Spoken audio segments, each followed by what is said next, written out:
네, 북한과 밀착을 이어가는 러시아, 푸틴 러시아 대통령은 6년 만에 미국 대통령을 만났습니다. 이 두 사람이 만난 모습, 전 세계 이목이 집중됐는데요. 세계의 단판 먼저 보고 오시죠.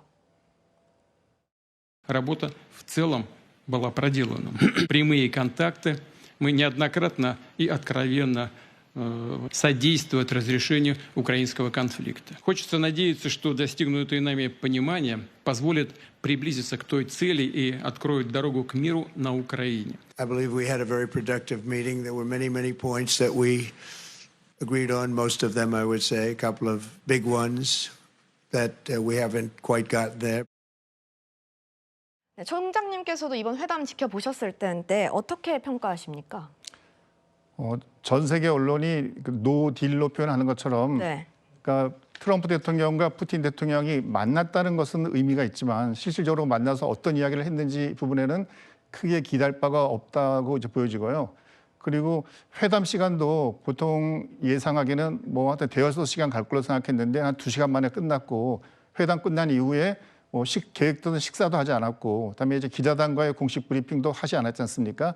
그것은 휴전을 목적으로 만났지만 트럼프 대통령이 이미 알래스카로 가기 이전부터 이번은 가서 푸틴 대통령이 무슨 말을 하는지 그냥 듣는 거에 시간을 많이 써야 되겠다라고 언급을 한 것처럼 당장 어떤 것을 하기보다는 푸틴 대통령이 직접적으로 우크라이나 전쟁의 휴전을 위해서 어떤 것을 요구할까를 구체적으로 확인하는 거기에만 의미가 있었다고 생각이 됩니다. 예, 구장부장께서는 어떻게 보세요? 그러니까 네. 북한은 러시아를 저렇게 찬양하고 그게 혹시 뭐 미국과 러시아 정상이 만나는 걸 염두에 두고 했나 이런 생각도 들고요. 그렇습니다. 앞으로 이 김정은 트럼프 대통령 그 북미 정상회담 가능성이 있기 때문에 북한만 있는 것이 아니라 내 뒤에는 러시아가 있다는 것을 과시한 측면이 있어 보이고요. 그리고 트럼프 대통령과 푸틴 대통령이 만나서 노딜이라고 하기에는 좀 어렵습니다. 왜냐하면 트럼프 대통령이 아무리 이 세계적으로 영향력이 큰 지도자라 하더라도 전쟁 당사국인 우크라이나를 제외하고 휴전이나 종전 협상을 매듭 짓는다면 결정한 사람이 책임지게 되는 거 아닙니까? 예. 네. 우크라이나 영토 문제 어떻게 책임질 것이며 전후 복구 문제는 어떻게 책임지겠습니까? 그렇기 때문에 트럼프 대통령 입장에서는 앞으로 우크라이나 젤렌스키 대통령을 만났을 때 푸틴의 속내는 이 정도이니 이 정도까지는 당신도 양보를 해라. 중재자로서 푸틴의 의중을 알아내는데 엊그제 그 만남의 의미가 있기 때문에 앞으로 젤렌스키 대통령과 트럼프 대통령의 면담 그리고 유럽 정상과 트럼프 대통령의 면담 이후에 러시아 우크라이나 종전 협상안이 도출될 가능성이 있기 때문에 푸틴 러시아 대통령과 트럼프 대통령의 만남 자체가 종전으로 가는 이 첫 단추가 꿰졌다. 이렇게 보는 것도 좀 합리적인 분석이 아닐까 하는 생각이 듭니다. 알겠습니다. 트럼프 대통령은 딜이 있기 전까지는 노딜 아니겠느냐 이런 이야기도 했는데 목소리 좀 들어보시죠. But we've made some headway. So there's no deal until there's a deal. Next time in Moscow. Oh, that's an interesting one. I don't know. I'll get a little heat on that one, but I could see it possibly happening. Thank you very much, Vladimir.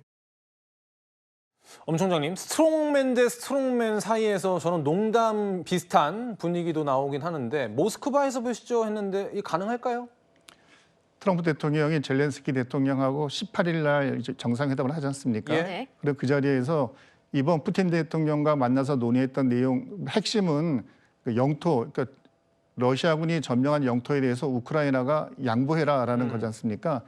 근데 이 영토를 양보하는 것은 우크라이나 대통령 입장에서는 굉장히 곤혹스러운 일이고 그렇죠. 향후 자신의 어떤 정치적 운명까지 걸린 문제이기 때문에 쉽게 아마 예스를 못할 건데 트럼프 대통령은 공개적으로 휴전이 되고 안 되고의 문제는 젤렌스키 대통령에게 달려있다고 하는 것은 젤렌스키 대통령한테 영토를 양보하라는 것을 압박하는 모습이거든요. 네. 또 그것이 돼야지만 트럼프 대통령이 언급한 것처럼 미국, 러시아, 우크라이나가 3자 회담을 함께 할 수 있다고 했기 때문에 아마 모스크바에서 회담을 하려면 그런 젤렌스키 대통령이 영토 양보에 대한 결심해야 되고 하는 이런 복잡한 게 있어서 3자 회담은 조금 더 경과를 지켜봐야지 가능 여부를 알 수 있겠습니다. 네, 사실 이번 회담에는 눈길을 끌만한 요소가 곳곳에 있었습니다. 구부장님 네. 설명 좀 해주세요. 레드카펫도 깔렸잖아요. 그렇습니다. 이 푸틴 대통령을 영접하기 위해서 공항에 저렇게 레드카펫을 깔았고요. 더 놀라운 것은 지금 두 정상이 악수하고 레드카펫을 걸어오는 도중에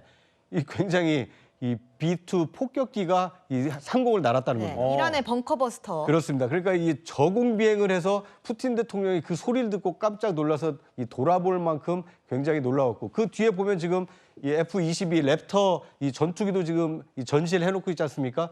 이것은 트럼프 대통령이 레드카펫까지 깔아서 환대하는 듯하지만, 만약 앞으로 러시아 우크라이나 전쟁 이 종전 협상이 잘 안 되면 이 미국의 이 무기들이 당신을 향할 수도 있다. 그러니까 이번 협상 잘 되도록 생각을 잘해봐라. 이제 이런 보이지 않는, 이 말은 안 했지만 저런 무기들을 배치함으로써 사실상 무력을 과시했다, 이렇게 볼 수 있을 것 같습니다. 그런데 사실 우크라이나 시민들은 이번 의전을 보면서 그렇게 달갑지만은 않았을 것 같아요. 그렇죠. 왜냐하면 젤렌스키 대통령하고는 설전을 하지 않았습니까? 그런데 전쟁 당사국인 푸틴 대통령에게는 저는 환대하는 모습을 보였기 때문에 우크라이나 국민 입장에서는 서운할 수 있을 것입니다. 하지만 트럼프 대통령의 이 진짜 속내가 이번 전쟁을 종식시키는 것이라면, 겉으로 보여지는 것은 환대로 보일 수 있지만 오히려 거꾸로 그 푸틴 대통령을 압박하기 위해서 저런 무기로 무력 시위를 했다라는 것을 좀 중점적으로 본다라면 꼭 서운해할 만한 일은 아니지 않을까 하는 생각도 듭니다. 근데 총장님, 젤렌스키 대통령이 트럼프 대통령과 설전을 벌였던 그 당시 상황도, 아니 러시아가 먼저 쳐들어왔는데 왜 우리가 손해를 봐야 되느냐라는 그런 취지였잖아요. 근데 그게 똑같이 반복될 것 같은데요? 맞습니다. 푸틴이 주장하는 것은 전쟁 시작할 때 주장하는 것이나 지금이나 변함이 없습니다. 그러니까 우크라이나에 있는 동부 지역, 돈바스 지역을 러시아한테 넘겨라는 거거든요. 예. 그러니까 그 주장은 하나도 변하지 않았기 때문에 아마 그런 주장을 우크라이나 입장에서 받아들이기는 너무 어려울 것 같고, 근데 또 답답한 것은 결국 전쟁은 힘이 있어야 되는데 네. 우크라이나 입장이 미국이나 나토국들의 도움이 없으면 전쟁을 수행하기 어렵고 무기도 없는 상황 아니겠습니까? 그러니까 스스로 이 상황에 대해서 어떤 역할을 해야 되는데 스스로 결정권이 없다 보니까 결국 미국이나 나토국이 어떤 요구가 있으면 젤렌스키 대통령은 그것을 따라야 될 수밖에 없는 그런 약간 좀 뭐 슬픈 운명이라고 할까요? 그렇게 보여집니다. 예. 네, 푸틴 대통령은 회담에서 돈바스 지역을 요청한 것으로 알려졌습니다. 총장님께서 앞서서도 이번 회담이 노딜이다라고 평가를 해주셨는데, 그 외신들은 이게 어떻게 보면은 러시아의 판정승이다 이렇게 평가를 또 하거든요. 네, 현재 우크라이나 그 이제 전체 국토를 보게 되면 동쪽이 이제 돈바스 지역이고 또 남쪽 지역이 있는데, 남쪽 지역에서는 러시아하고 우크라이나하고 이제 치열한 전투를 벌이고 있고, 동쪽 지역인 돈바스 지역은 러시아가 70% 정도를 장악했습니다. 네.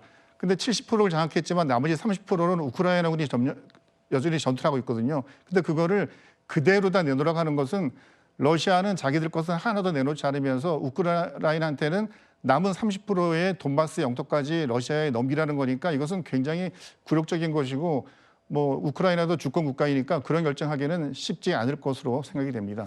네, 말씀 주신 것처럼 트럼프 대통령이 오는 18일에 젤렌스키 대통령을 만날 예정인데, 트럼프 대통령은 젤렌스키 대통령을 향한 입장을 분명히 하고 있습니다. 목소리 들어보시죠. Ukraine has to agree to it. Maybe they'll say no. When you talk to Vladimir Zelensky, what's your advice to Make a deal. 엄 총장께서 말씀 주셨지만, 구장부장님, 네. 그러니까 트럼프 대통령은 젤렌스키 대통령이 영토를 양보해라라고 이야기할 가능성이 높아 보이네요. 왜냐하면 지금 전쟁이 4년 동안 장기화되면서 우크라이나 영토의 상당 부분을 지금 러시아가 점령하고 점유하고 있지 않습니까? 이대로 굳어진다라면 우크라이나로서는 굉장히 굴욕적일 수밖에 없죠. 하지만 네. 우크라이나 입장에서 받을 수 있는 카드가 있습니다. 영토의 일부를 양보하더라도 미국을 비롯한 유럽 국가들이 나토 가입은 안 하는 대신 나토 가입에 준할 정도로 안전 보장을 한다. 예. 앞으로 러시아의 재침략 또는 제2의 전쟁은 막을 수 있도록 확실한 안전 보장을 해주겠다. 이제 이런 약속이 같이 이루어진다라면 이 빅딜 가능성도 남아있지 않나, 이렇게 예상이 됩니다. 질문 하나만 추가로 좀 드릴게요, 정 총장님. 우리가 이 사안을 관심 있게 봐야 하는 이유는 우리 안보에도 직간접적으로 영향이 있기 때문이잖아요. 지금 러시아가 저런 태도를 보이고 있고 미국은 저런 스탠스를 보이고 있는 와중에 북한은 러시아를 찬양하고 있고, 그럼 우리는 어떻게 대응해야 됩니까? 우크라이나 입장을 보게 되면 한 국가가 자기 나라를 지킬 수 있는 군사력을 지키고 있고, 또는 군사력뿐만이 아니라 주변국들과 곤고한 동맹 관계를 유지하는 게 얼마나 중요한지를 잘 알 수가 있습니다. 예. 최근 뭐 한미 동맹의 현대화에서부터 또는 뭐 전시 작전권 전환 이런 것들이 이슈가 되고 있고 그것은 결국 우리 안보와 직결되는 거지 않습니까? 예. 그래서 러시아, 우크라이나, 미국과의 삼각관계가 자칫 미국과 우리와 북한, 러시아의 관계와 비슷한 상황으로 갈 수도 있기 때문에 우리는 더더욱 저런 상황을 남의 일로만 볼 것이 아니라 우리가 이 상황 속에서 어떻게 우리 대한민국의 국방, 안보를 지킬 것인가를 고민하는 그런 계기로 삼아야 할 것입니다. 알겠습니다. 우리 안보 상황까지 알아봤습니다.